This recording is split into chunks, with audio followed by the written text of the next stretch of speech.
In Georgia, this is our first project. We researched hundreds of different sites throughout the U.S. for that first initial American investment and settled on Fort Valley and Peach County. Shovels in the ground, first shovel in the ground was the 27th of September back in 2017. A year and 3 months later, first tomato crop is picked.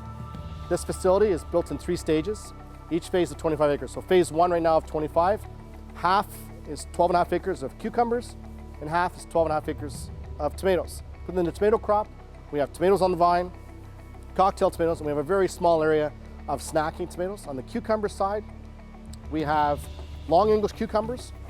We have these mini small Persian or mini cucumbers as well. This facility was built to help grow our business in the southeastern U.S. The business and the landscape is changing season over season. The types of products and variety and quality and so forth is constantly changing. What we do as growers is ensure a consistent quality in our product, shape, color, size throughout, regardless of the time of the year. And the different types of tomatoes, we have 15 different types of tomatoes, 4 different types of peppers, 4 different types of cucumbers, and 2 or 3 different types of eggplant, and a whole slew of organic items as a greenhouse vegetable company.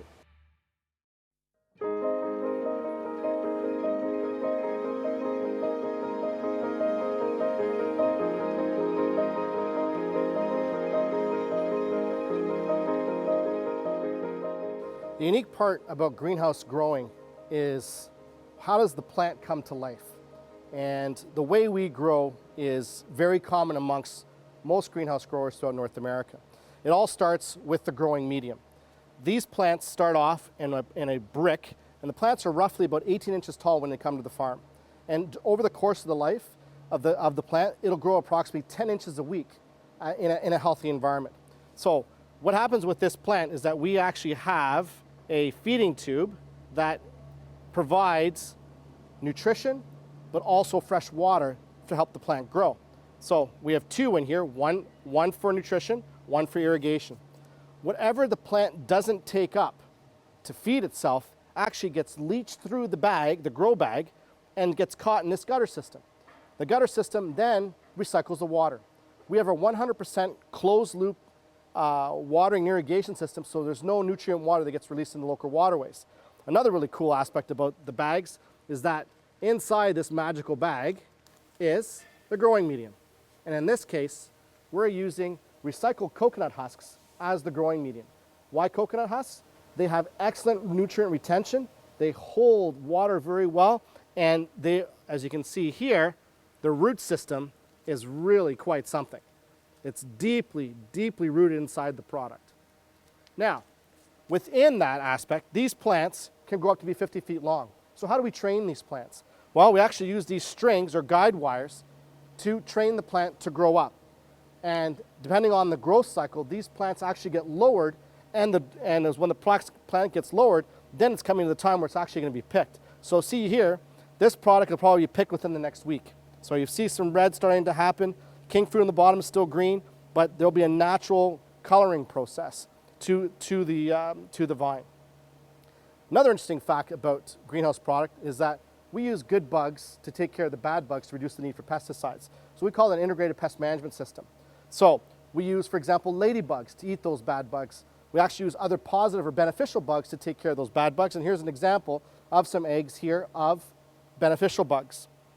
The unique aspect about greenhouse growing is that we can control 100% of the growing environment. What does that mean? We control the water, the nutrition, the heat, the daylight, the venting, basically providing in a controlled environment the most optimal growing scenario for these plants, which, as you can see over my shoulder here, a consistent size and quality of product.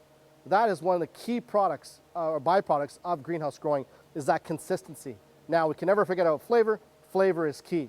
We leave our product on the vine as long as possible to nurture it so it maximizes the flavor.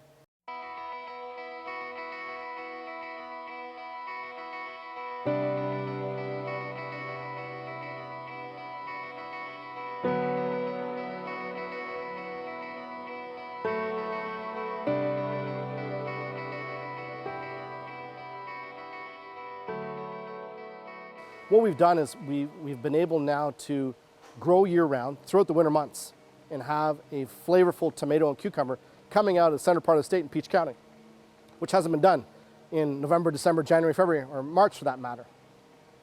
What we've done as well is that we're ensuring a consistent supply, that consumers can enjoy that locally grown product with fresher product to their shelves faster, and with the key of reducing food miles. That's the real benefit to this, is that that product is coming to you. It's been in Georgia, for example. We're just, what, an hour and 3/4 south of Atlanta. You know, normally you may see a product come from South Florida or even South America or Mexico for that matter. But having this Georgia grown product grown close to home really allows us to, you know, build a unique brand in the state of Georgia and supporting the Georgia Grown program itself.